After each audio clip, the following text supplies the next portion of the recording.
오늘 우리에게 주신 하나님의 말씀은 이사야서 13장과 34장입니다. 제목을 다 함께 읽어보겠습니다. 만왕의 왕, 만주의 주이신 온 세계를 다스리시는 만군의 체바오트 여호와 하나님. 아멘.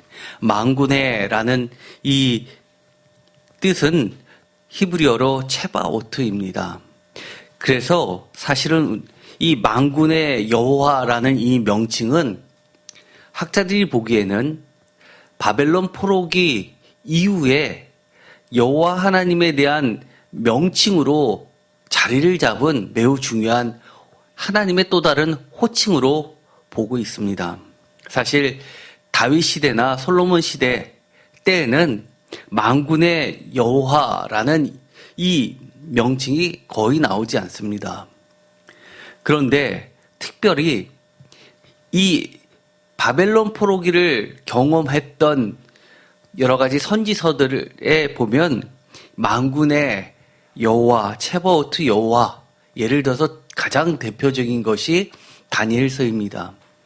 이 만군의 여호와라는 이 명칭이 우리가 여호와 하나님인 것처럼 하나님이라고 불러도 되고 여호와라고 불러도 되는데 우리가 여호와 하나님이라고 부르는 것에 익숙한 것처럼 체바오트 야훼라고 부르는 것이 그들에게는 매우 익숙해졌습니다. 이것이 왜일까요? 단순히 이름상의 문제가 아니라 이 바벨론 포로기를 거치면서 이스라엘 땅이 속해 있는 팔레스타인 지역을 넘어서 저쪽 갈대아 왕들이라고 흔히들 부르던 아람을 넘어서 예를 들어서 바벨론, 메데, 바사 이런 국가들의 신들보다도 그리고 여러 왕들보다도 그 위에서 온 세계의 온 나라들을 다스리시는 하나님을 경험했기 때문입니다. 그래서 이것은 매우 중요한 명칭이 됩니다. 제가 화면에 보여드리는 이것들, 예를 들어서 여러분들도 아마 들으셨을 겁니다. 하나님을 원어로는 엘 또는 엘로힘이라고 부르는 것들, 야훼, 그 다음에 반석이시여, 하나님은 나의 반석이시다 할 때 추루, 이런 것들은 사실은 다 예를 들어서 반석이신 하나님 하면 우리나라 사람들은, 성도들은 하나님에 대한 서술어 정도로 이해하지만 이 이스라엘 사람들은 그것이 이름입니다. 타이틀입니다. 예를 들어서 타이틀을 하면 쉽게 이야기하면 대령, 소령, 준령 뭐 이런 계급장처럼 이 이소령, 강대령 이런 것처럼 아주 그 신분과 여러 가지 특징을 함축적으로 드러내는 타이틀입니다. 그래서 그 중에서 여러 가지가 있는데 이 만군의 여호와, 예를 들어서 엘로힘 체바오트라는 이 명칭도 이 예를 들어서 구속자, 구원자처럼 그런 공식화된 이름이라는 겁니다. 오늘 이사야서 13장과 그리고 34장을 본문으로 읽었습니다. 이 두 본문은 굉장히 떨어져 있는 것 같지만 사실은 학자들이 보기에 이것은 하나의 쌍둥이 같다라고 이야기를 합니다. 사실 내용을 보면 쌍둥이가 아닙니다. 하나는 13장은 바벨론에 대한 심판 이야기고 그리고 34장은 우리가 이미 읽었었던 것처럼 에돔에 관련된 이야기입니다. 그럼에도 불구하고 이것은 전체적으로 이사야 전체를 봤을 때는 쌍둥이처럼 두 개를 함께 보도록 만들어 놓고 있습니다.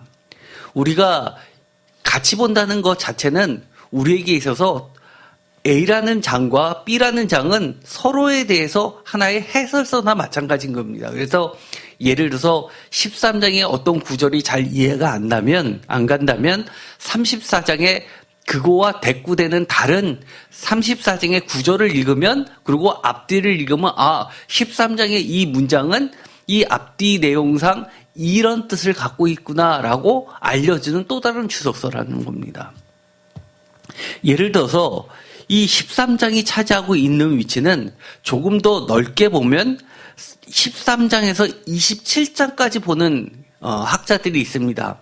그것을 볼 때 이 13장 1절부터 14장 32절까지는 바벨론에 관련된 이야기인데, 예를 들어서 24장부터 27장까지를 이것도 또한 바벨론에 관련된, 바벨론의 멸망에 관련된 이야기이기 때문에 이 둘을 A와 A-로 이 전체의 테두리로 놓고 있고, 맨 가운데는 이 뒤에 해당하는 부분인, 그리고 21장에 해당하는 내용이 전체 13장에서부터 27장까지의 가장 핵심적인 중심 내용으로 보고, 그것을 바로 바벨론의 멸망을 이야기하고 있어서 이 13장에서부터 27장 전체의 가장 중요한 내용은 무엇이냐라고 하면 바로 바벨론의 멸망이라는 겁니다.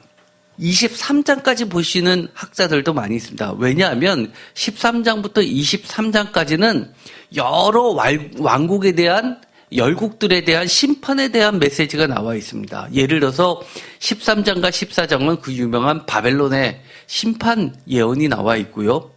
쭉 가서 10번째인 23장에 가면 두로에 대한 심판이 나와 있습니다.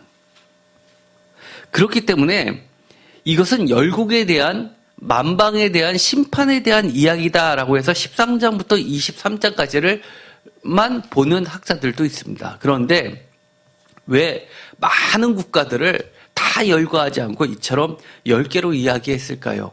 견해들은 이렇습니다. 사람 손가락이 10계명을 할 때도 5해서 완전수를 나타내기 때문에 가장 교육하기도 쉽고 나타내기도 쉬워서 10하면 만국을 상징한다고 보기도 하고요. 사실은 우리가 이사야서를 통독하시는 성도님들 입장에서는 매우 읽기가 어려운 장입니다. 그래서 어떤 분들은 이 13장부터 23장까지를 그냥 뛰어넘으시는 분들이 굉장히 많이 있습니다. 내용도 읽어보면 비슷비슷하거든요. 그리고 읽어도 예를 들어서 어떤 본문을 가지고 이게 바벨론에 대한 심판 이야기인지 두로에 대한 이야기인지 명확하지 않을 때가 많기 때문입니다. 그런데 오늘은 제가 13장과 34장 두 가지를 하면서 이 심판에 대한 이야기가 나오는 여러 가지 예언서의 전형적인 틀을 함께 나누고자 합니다. 그래서 오늘 시간이 지나면 여러 가지 선지자들이 심판 예언을 할 때 이런 형식을 갖춰서 해왔었구나라고 이해한다면 그다음부터는 13장부터 23장까지 읽으시는데 그렇게 지루하거나 아니면 어려워하실 것 같지는 않습니다.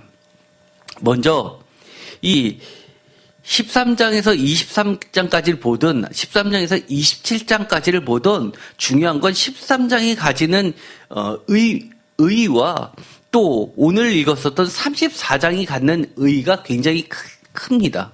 예를 들어서 이 13장에서 23장까지 심판 예언이 있는데 이 심판 예언의 열국 심판 예언의 종결부는 바로 이사야서 24장에서 27장이라고 봅니다. 반면에 그 24장에서 27장 다음에 있는 28장에서 33장까지는 하나님 백성에 대한 심판 예언이 나오는데 그것에 대한 종결부가 무엇이냐라고 할 때는 34장에서 35장까지를 종결부라고 봅니다. 그래서 이 13장에서 23장까지 그리고 34장에서 35장까지는 같이 엮일 수밖에 없습니다. 한번 더 자세히 보도록 하겠습니다. 우리가 34장을 굳이 보려는 여러 가지 이유가 있는데요. 이사야서 개론할 때 저희가 맨 첫 시간에 그런 이야기를 한 적이 있었습니다. 우리가 전통적으로는 제1이사야, 제2이사야, 제3이사야로 나누는데 가장 교회에서 흔히들 이야기하는 것은 66장은 성경 66권하고 같기 때문에 1장부터 39장까지는 구약인 것처럼 해서 한 단락으로 그리고 40장부터 66장까지는 신약인 것처럼 해서 그렇게 이분법으로 나누고 40장에서 66장까지도 다시 나눈다면 제2이사야서는 40장부터 54장까지 그리고 제3이사야서는 55장부터 66장까지 그렇게 흔히들 나눈다고 이야기를 했습니다. 이것이 가장 전통적인 방식이었죠. 그런데 1950년대에 들어와서 쿰란 공동체가 사본들이 발견되고 나서 학자들이 보니까 이사야서의 필사본들에 아주 독특한 걸 발견했습니다. 그것이 뭐냐면 이사야서가 대예언서이기 때문에 굉장히 길잖아요. 두루마리가. 긴 거는 9m에서 12m까지 펼쳐놓으면 12m까지 간다는 게 있다는 겁니다. 어마어마하죠. 그거를 둘둘둘 말아놓은 거죠. 우리가 흔히 영화에서 보는 것처럼 양쪽으로 말아놓습니다. 그런데 이상하게 1장부터 33장까지는 전부 연결되어 있고요. 띄어쓰기가 하나도 없습니다. 그런데 33장과 34장 그 사이만 6줄이라는 굉장히 커다란 공백이 있고 34장부터 66장까지가 한 통으로 되어 있습니다. 그래서 아마 예수님 시대에는 이사야서를 이렇게 두 부분으로 나눠서 1장부터 33까지를 하나, 그리고 34장부터 66장까지를 하나로 읽었었던 특별한 이유가 있을 것이다. 그리고 그렇게 내려왔을 것이다 라고 보고 그것에 의해서 구조를 나누시는 학자들이 지금은 주류를 넘보고 있습니다. 주류라는 것은 1, 2, 3 이사야서로 했는데 지금은 이렇게 중간에 34장부터 새롭게 시작하는 것이 굉장히 영향을 많이 미쳤죠. 왜 이런 이야기를 하냐면 이 구조를 보더라도 A, B, C, D에서 D, C, B, A로 가는데 그 가운데 1장부터 이 33장까지와 34장부터 66장까지가 중요한 내용을 보면 이렇게 서로 이야기가 대칭 구조로 겹친다는 겁니다. 그래서 이 34장에서 35장 중에서 특별히 34장에서 중요한 것, 제가 읽었을 때 여러분도 지금 34장을 다 같이 읽었지만 무엇이 제일 눈에 들어왔습니까? 34장 8절이 굉장히 중요한 단락입니다. 34장 8절은 무엇이 나오냐면 두 가지입니다. 여호와의 보복의 날이라는 표현과 신원의 날이라는, 신원의 해라는 표현이 나오게 됩니다. 사실 이것은 늘 동전의 양면처럼 심판과 구원이라는 메시지를 야훼의 날을 다른 말로 표현한 것이죠. 야훼의 날이 무엇이냐라고 했을 때는 하나님을 대적하는 세력들에게는 보복의 날이고 또 하나님의 백성들에게는 이것이 신원의 날이기 때문에 야훼의 날은 심판을 나타내기도 하고 구원을 나타내기도 한다는 겁니다. 그러면서 이것이 어떻게 심판과 구원의 대전환을 이루면서 1장에서 33장과 역사서 사인 36장, 39장을 제외하고 40장부터 66장을 연결하는지를 보여주는 장이 바로 34장과 35장이라는 겁니다.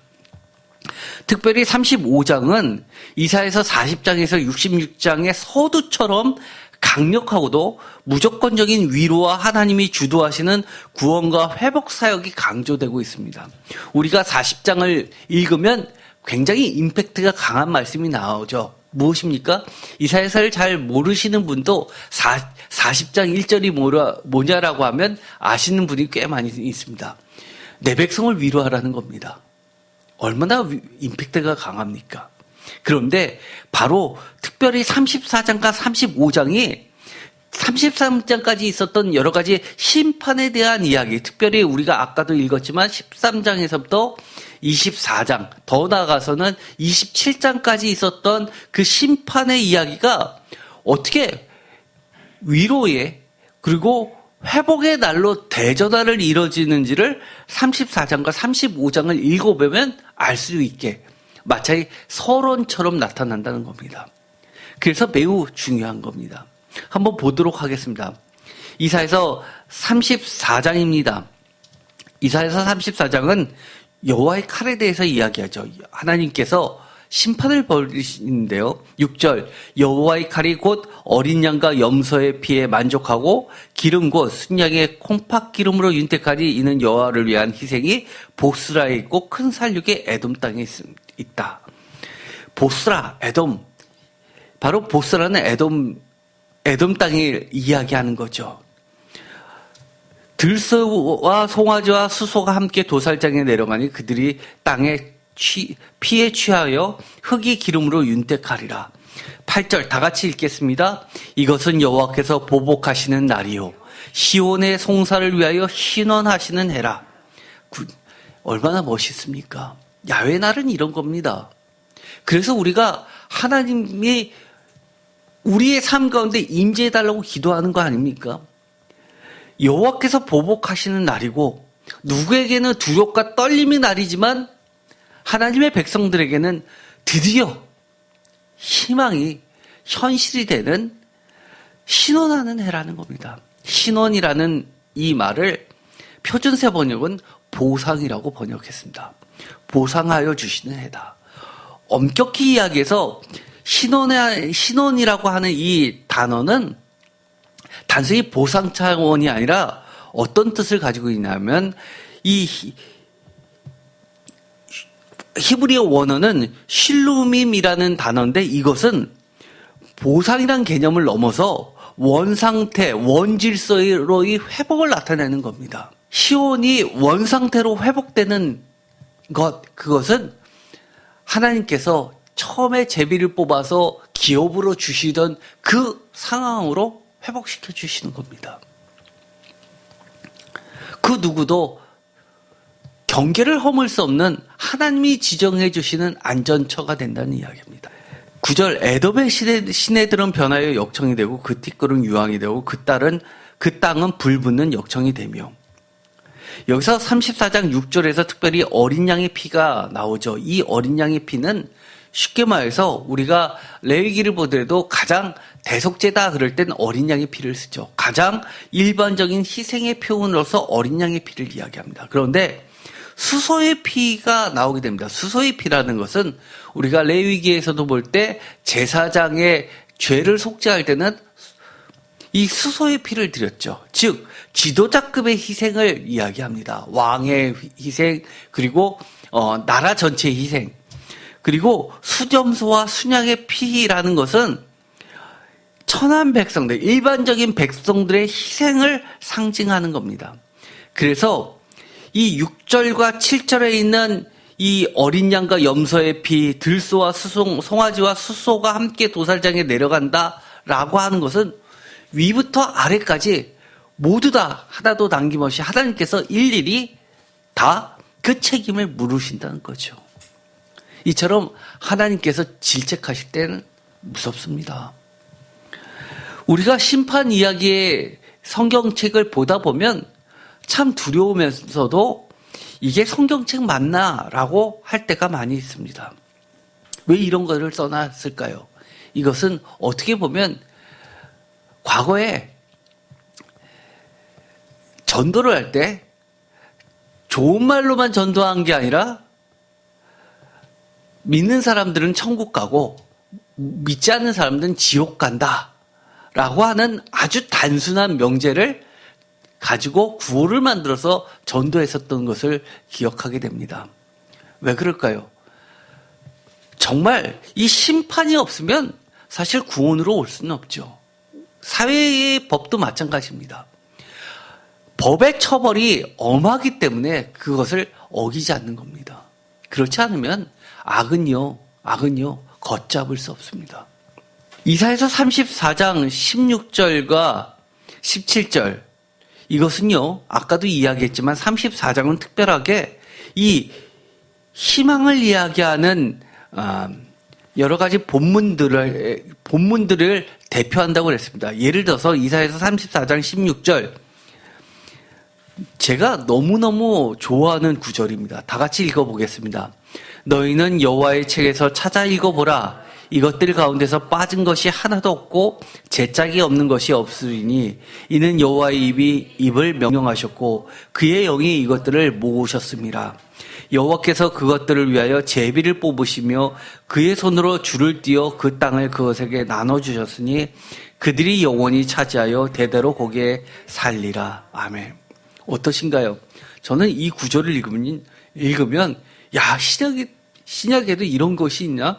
보통 성경에 대해서 이야기하면 디모데서에 있는 말씀을 가지고 많이들 설교를 하시는데 저는 그것 못지않게 이 이사야서에 있는 34장 16절의 말씀이 그렇게 좋습니다. 너희는 여호와의 책에서 찾아 읽어보라는 겁니다. 이것은 이 가운데서 빠진 것이 하나도 없고 제짝이 없는 것이 없으니 이는 여호와의 입이 이를 명령하셨고 그의 영이 이것들을 모으셨습니다.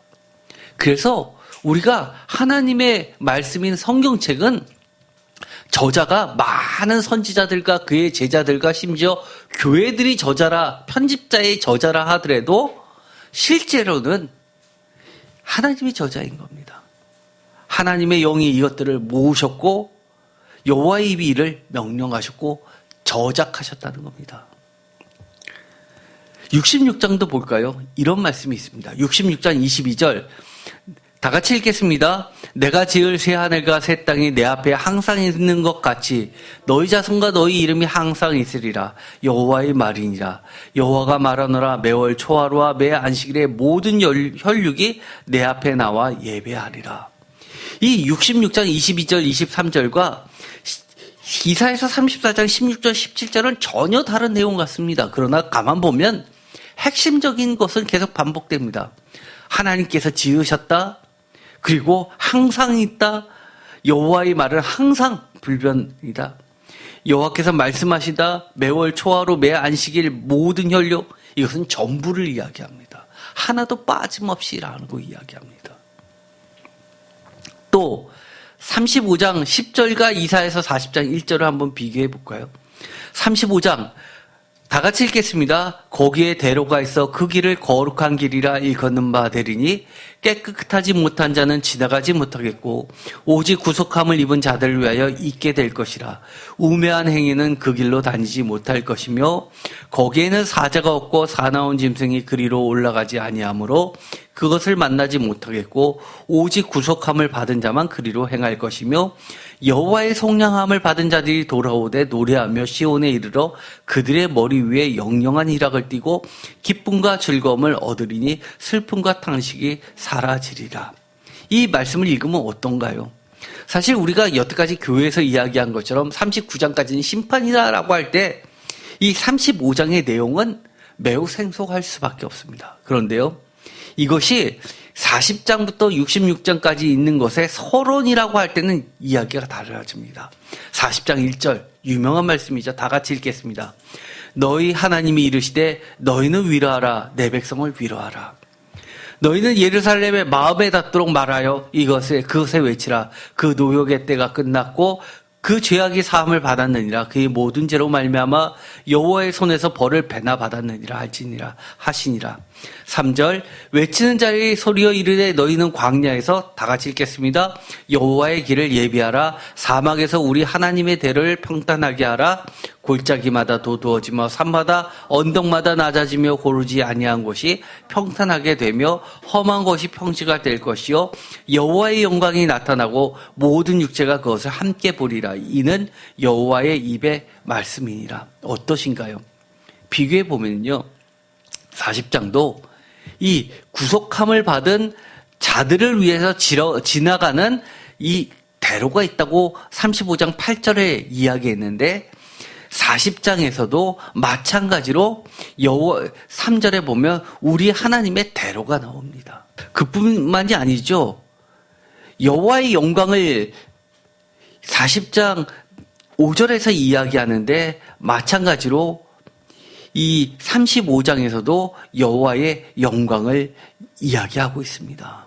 또한 이사야서 66장 맨 끝장도 마찬가지죠. 66장 18절 내가 그들의 행위와 사상을 아노라. 때가 이르면 문나라와 언어가 다른 민족들을 모으리니 그들이 와서 나의 영광을 볼 것이다. 그렇죠. 19절에도 그들이 나의 영광을 문나라에 전파하리라. 20절도 문나라에서 나의 성산 예루살렘으로 말과 수레와 교자와 노새와 낙타에 태우다가 여호와께 예물을 드릴 것이다. 대로가 있다는 것이죠. 예배드리러 가는 그 길이 대로라는 겁니다. 여러분들은 새임교회로 올 때 골목길로 왔습니까? 사람의 눈에 봤을 때는 8차선처럼 대로가 아니어도 하나님의 전으로 가는 길은 언제나 대로인 겁니다. 21절 나는 그 가운데서 택하여 제사장과 레위인을 삼으리라 여호와의 말이니라. 21절 내가 지을 새하늘과 새 땅이 내 앞에 항상 있는 것 같이 너희 자손과 너희 이름이 항상 있으리라 여호와의 말이니라. 여호와가 말하노라 매월 초하루와 매 안식일에 모든 열기 내 앞에서 예배하리라. 여기서도 마찬가지로 항상을 이야기하죠. 우리가 지금까지 여러 가지 구조회가 돼서 전체적으로 봤습니다. 부분적으로 13장과 34장만을 한번 볼까요?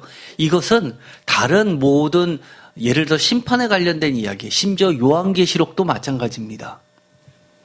그리고 여러 열국에 대한 심판이 이 이사야에서만 나옵니까? 아니죠. 예를 들어서 대표적으로 예레미야에서도 나오고 에스겔서에서도 나오는데 그 심판 구조들을 이야기하는 이야기 방식이 있는 겁니다. 예를 들어서요, 우리가 어렸을 때 어땠습니까? 우리 자녀들에게 재미난 이야기를 해줄 때 항상 맨 앞에 쓰는 이야기가 있죠. 옛날 옛적에 라고 하면서 시작을 합니다. 마찬가지로 이 하나님의 심판을 향해 전형적인 선지자의 전달 방식이 이런 겁니다. 예를 들어서요. 13장과 34장 두 개를 비교했을 때 하나는 바벨론, 하나는 에돔이지만 전쟁 준비에 대한 이야기가 나옵니다. 13장 2절, 4절, 2절에서 4절, 34장 1절 모두 전쟁 준비를 이야기하죠. 또 두 번째는 열방을 몰살하시겠다는 하나님의 선전포고가 나오게 됩니다.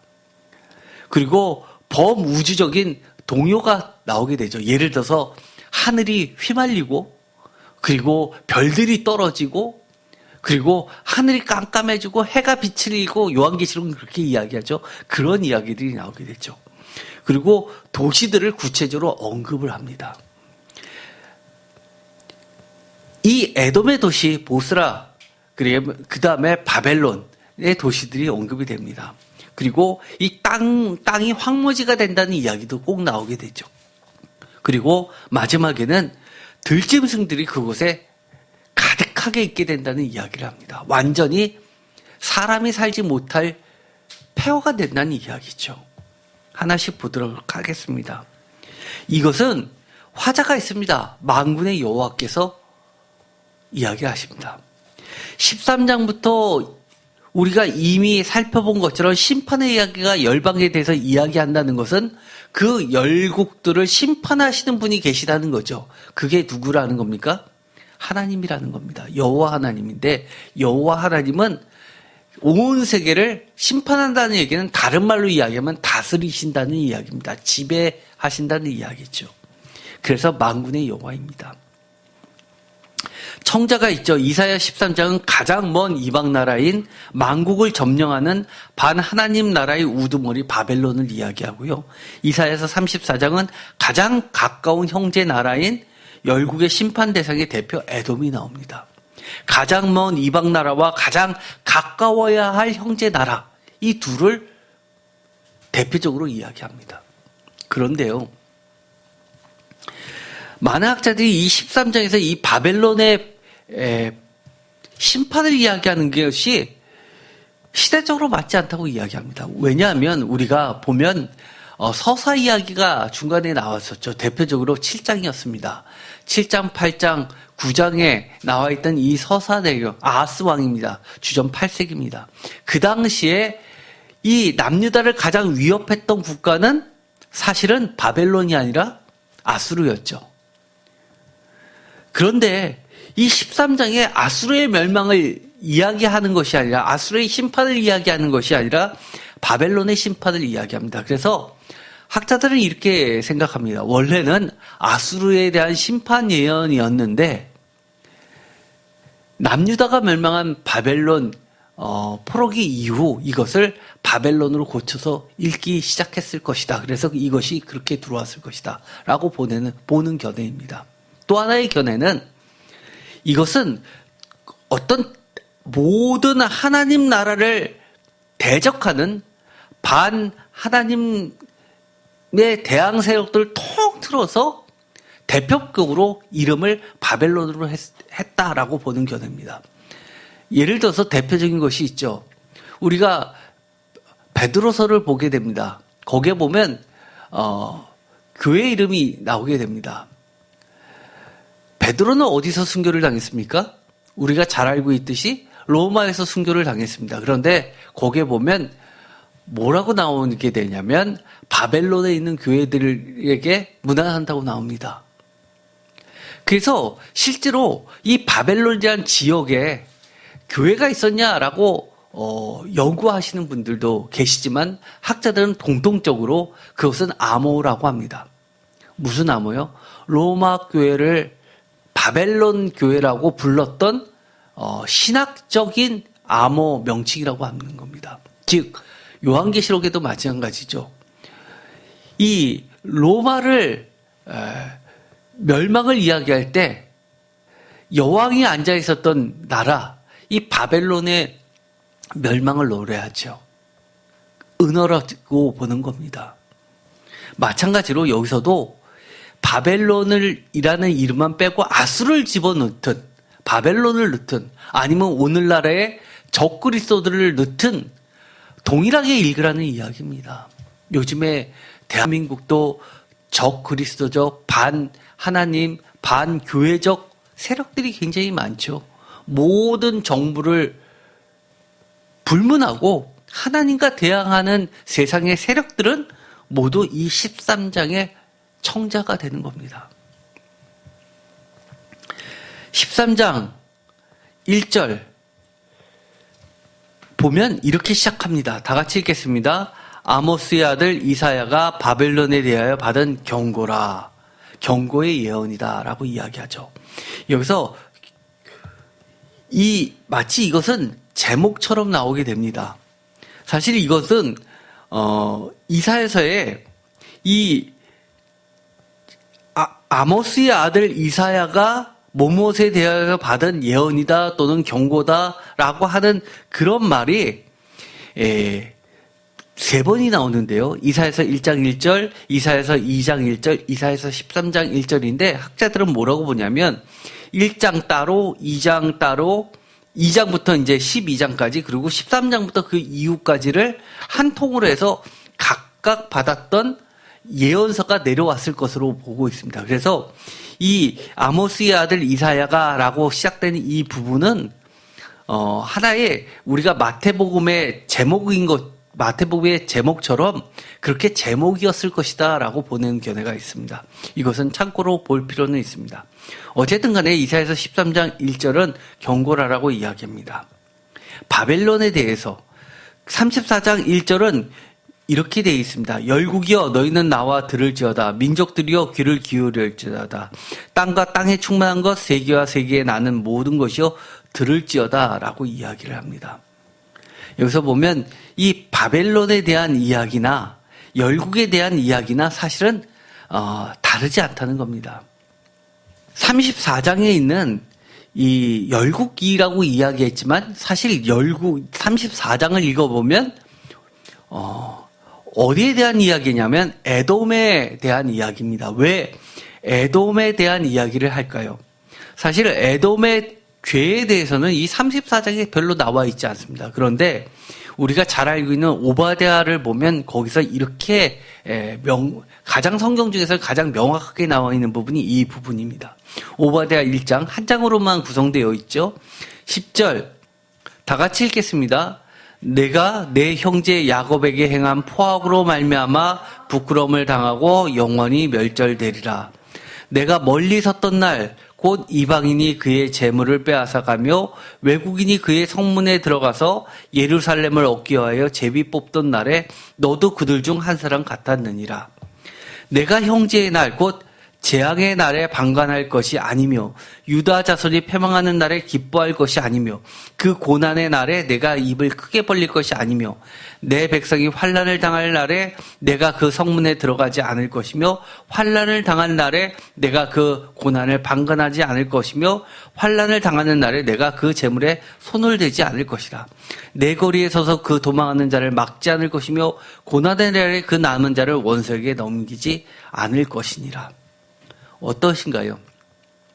오바댜를 읽어보면 이 에돔은 이런 죄들을 저질렀다는 겁니다. 사실은요, 출애굽을 해서 가나안으로 들어갈 때 에돔도 하나님께서는 형제의 땅으로 할당해 주셨기 때문에 거기를 통과하지 않게 하고 돌아가야 했습니다. 기억나시죠? 그런데 그 에돔은 이 형제 야곱이라고 하는 것은 북이스라엘 뿐만 아니라 야곱의 12지파에서 남유다까지를 포함해서 내 형제 야곱에게 행한 포악으로 죄를 묻고 있습니다. 그래서 그를 영원히 멸절하겠다는 겁니다. 그 수가 금보다 순금보다 적게 한다 그 문제가 아니라요. 완전히 없애겠다는 겁니다. 실제로 이 에돔은 역사 가운데 사라졌습니다. 그런데 그들이 했던 거는요. 이 바벨론에서 침략하러 왔을 때 지형을 잘 모르지 않습니까? 지형을 잘 알고 있는 용병들을 썼는데 그 용병들을 누가 했냐 하면 이 에돔이 했습니다. 그리고요, 덩달아서 침입해서 그 재물을 탈취해 갈 때 자기들도 탈취해 갔고요. 그 다음에 피난 가는 사람들을 붙잡아서 노예로 팔아넘겼습니다. 그래서 하나님께서는 그 남은 자를 원색에 넘기지 말았어야 되는데 그것을 했던 행위, 다른 것보다 더 무섭게 심판을 하시는 이유는 형제의 어려움을 당했을 때 방관하지 말아야 되는데 더 악한 일을 한 것들에 대해서 엄하게 벌하시겠다는 겁니다. 하나씩 보면요, 전쟁 준비 이야기가 공통적으로 들어간다고 그랬죠. 이사야서 13장에 보면 이렇게 되어 있습니다. 4절에 다 같이 읽겠습니다. 산에서 무리의 소리가 남이며 많은 백성의 소리 같으니 곧 열국 민족이 함께 모여 떠드는 소리라. 만군의 여호와께서 싸움을 위하여 군대를 검열하심이로다. 라고 이렇게 하나님께서 전쟁 준비를 하시는 것이 13장에 나오게 됩니다. 4절에. 34장에도 마찬가지로 나오죠. 열국이여 너희는 나와 들을지어다. 민족들여 귀를 기울이다. 땅과 땅에 충만한 것 세계야 세계에서 나는 모든 것이여 들을지어다라고 하면서 선전포고를 해대시는 겁니다. 전열을 가다듬고 다 나오라는 겁니다. 두 번째 공통점이 있습니다. 열방을 몰살하시겠다고 이야기합니다. 13장 5절에 무리가 먼 나라에서 하늘 끝에서 왔으며 곧 여호와의 그의 진노의 병기라 온 땅을 멸하려 함이라. 6절 너희는 애곡할지어다 여호와의 날이 가까웠으니 전능자에게 멸망이 임할 것이다. 9절에도 보라 여호와의 날 곧 잔혹히 분냄과 맹렬히 노하는 날이 이르러 땅을 황폐하게 하며 그들 그 중에서 죄인들을 멸하겠다고 이야기합니다. 13장 14절에도 마찬가지입니다. 그들이 쫓긴 노르나 모으는 자 없는 양 같이 각기 자기 동족에게 돌아가며 각기 본향으로 도망할 것이나 만나는 자마다 창에 찔리겠고 잡히는 자마다 칼에 엎드려지겠고 그들의 어린이든 그들의 목자는 매어침을 당하겠고 그들의 집은 노략을 당하겠고 그들의 아내는 욕을 당하리라. 사실 이런 문구가 하나님이 설마 하셨겠어라고 하시는 분들이 굉장히 많이 있습니다. 심지어 학자들도 그렇게 이야기하시는 분들도 있습니다. 굉장히 좀 불편한 이야기죠. 그런데 이 이야기는 남유다가 북이스라엘이 멸망당할 때 그대로 당했던 겁니다. 그래서 아까도 이야기했지만 하나님께서 무슨 날이라고 했습니까? 보복의 날, 신원의 날이라고 했습니다. 그들이 당한 대로 갚아주시겠다고 이야기를 하는 겁니다. 이사야서 34장에도 마찬가지입니다. 대저 여호와께서 열방을 향하여 진노하시며 그들의 만군을 향하여 분내사 그들을 진멸하시며 살육당하게 하셨은즉 이라고 하면서 완전히 진멸하시겠다고 이야기합니다. 세 번째는 이거는 좀 우리가 글자 그대로 읽는 것보다는 해석을 하는 것이 좋을 듯합니다. 법우주적 변화를 나타내게 되는데요. 동요를 나타내게 되는데요. 예를 들어서 13장입니다. 13장 10절 다 같이 읽겠습니다. 하늘의 별들과 별무리가 그 빛을 내지 아니하며 해가 돋아도 어두우며 달이 그 빛을 비추지 아니할 것이로다. 이것은요. 천체지번에 이렇게 갑자기 별이 떨어지고 이런 이야기 이런 것보다는요, 그 당시에 바벨론 같은 것은 바벨론의 왕은 자기를 뭐라고 이야기했냐면 북극성의 아들이라고 했습니다. 대표적으로 우리가 유명한 게 있죠. 스타벅스. 스타벅스는 뭐죠? 스타벅스 여인상. 그것이 바벨론에서 섬기던 여신이었습니다. 그래서 여신의 바벨론 왕은 왕이라고 했고, 그 여신이 북극성의 그 계명성이 가장 높은 곳에서 가장 어두울 때도 밝혀주는 거니까 그 신이 가장 높은 신이기 때문에 그 신보다 아래에 있는 신을 섬기는 나라들 다 점령할 수 있었다고 보는 겁니다. 그래서 야훼도 쉽게 말해서 그 여신 밑에 있었던 거로 보는 거죠. 그런데 반면에 이 14장에 가면 하늘의 별이 떨어지는 이야기가 나옵니다. 바벨론 왕이 지하세계로 내려가는 것을 이야기합니다. 즉 별이 떨어진다는 것은 별신을 섬기던 그 절대자가 무너지는 것을 이야기합니다. 그래서 하늘의 별들과 별무리가 그 빛을 내지 아니한다는 것은 권력의 변화를 이야기하는 겁니다. 대변동을 이야기하죠. 내가 사람을 순고보다 희소하게 하면 인생을 오빌의 금보다 희귀하게 하리라. 13절 그러므로 나 만군의 여호와가 분하여 맹렬히 노하는 날에 하늘을 진동시키며 땅을 흔들어 그 자리에서 떠나게 하리라. 이거는 글자 그대로 읽어도 전혀 이상하지 않습니다. 우리가 보면 많은 심판을 이야기할 때 천재지변을 통해 하나님의 심판이 성경에 여러 등장하죠. 34장에도 마찬가지로 하늘의 만상이 변하는 것을 이야기합니다. 34장 4절 하늘의 만상이 사라지고 하늘들이 아주 독특한 표현이 나오죠. 두루마리 같이 말리고 그 만상의 쇠자나무 및 포도나무 잎이 마른 같고 무화과 나무 잎이 마른 같으니라. 마치 요한계시록을 읽는 것 같죠. 이런 것들은 바로 야훼의 날을 이야기하는 겁니다. 이렇게 심판을 얘기할 때 범우주적 동료를 나타내는 형식이 나오게 됩니다. 네 번째는 도시에 대한 이야기가 꼭 나오게 되죠. 예를 들어서요. 13장에서도 17절 금을 기뻐하지 않은 메대 사람을 충동하여서 그들을 바벨론을 치게 한다는 겁니다. 원래 메소포타미아 지역에는 티그리스강과 유프라데스강 두 강이 흐르는 그 삼각지 지역을 전부 다 갈대아 지역이라고 했습니다. 그런데 거기에 보면 도시국가들이 여러 국가들이 있었는데 바벨론이란 도시국가가 있었는데 그것이 그 지역을 다 점령하니까 바벨론이라고 도시국가 이름이 국가 이름이 됐습니다. 메대도 마찬가지입니다. 메대도 도시국가인데 굉장히 싸움을 잘했습니다. 그래서 이 바벨론이라는 도시와 마치 아테네에서 스파르타하고 싸우는 것처럼 도시국가들이 연합해서 이 바빌론 도시와 메대 도시가 연합해서 그 지역을 다 점령해서 바벨론이라는 국가를 세웠는데 나중에는 이 메대 도시가 누구 편에 붙냐면 이란 지역과 힘을 합쳐서 바벨론을 무너뜨립니다.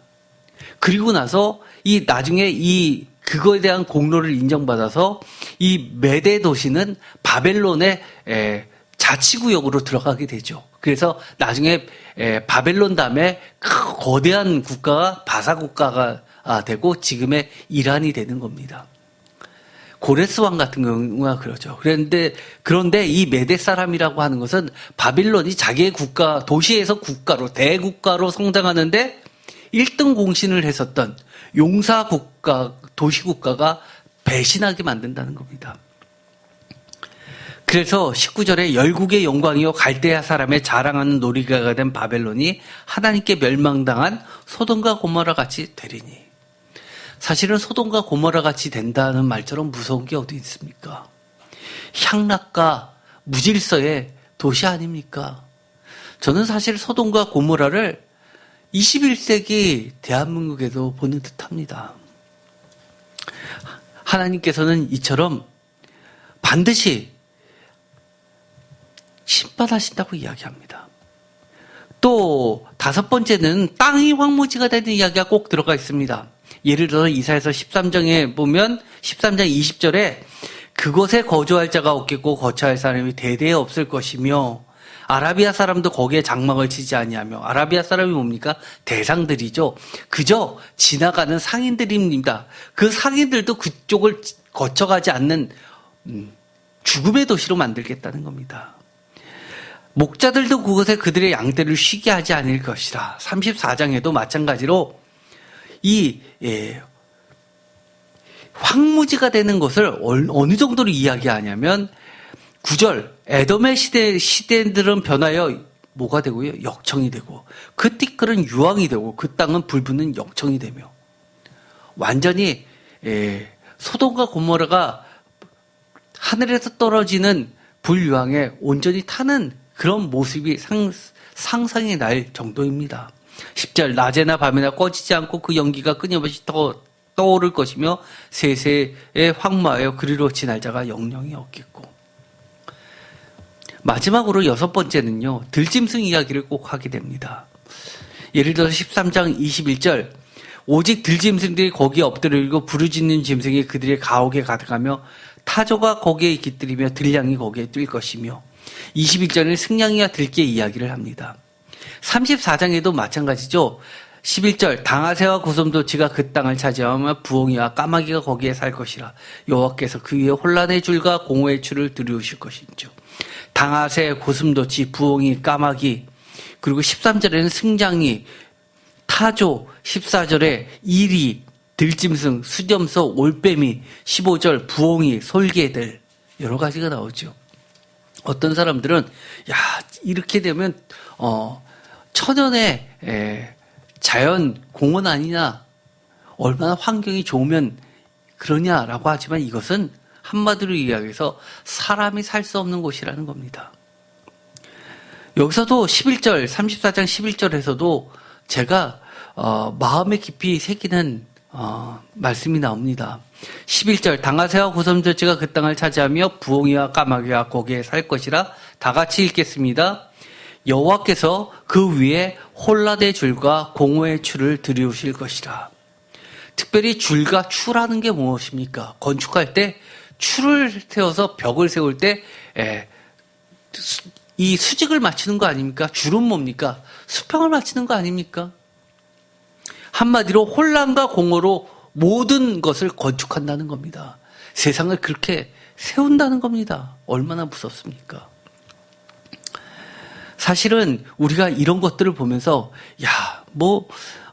이것들은 우리 21세기에 영 와닿지 않는 이야기다라고 해서 그냥 쭉 넘어가시는 분들이 있는데요. 이것을 읽으면서 우리는 어떻게 이해해야 되나요? 하나님께서는 철저하게 심판하신다는 겁니다. 그리고 우리가 지금은 억울하지만 하나님 편에서 늘 살면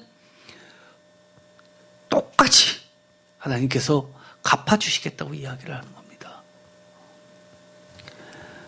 우리가 때로는 포기하고 싶을 때가 있을 겁니다. 그러나 그때라도 두려워서라도 하나님을 붙잡으십시오. 버티고 버틴 것에는 반드시 하나님의 보상이 있습니다.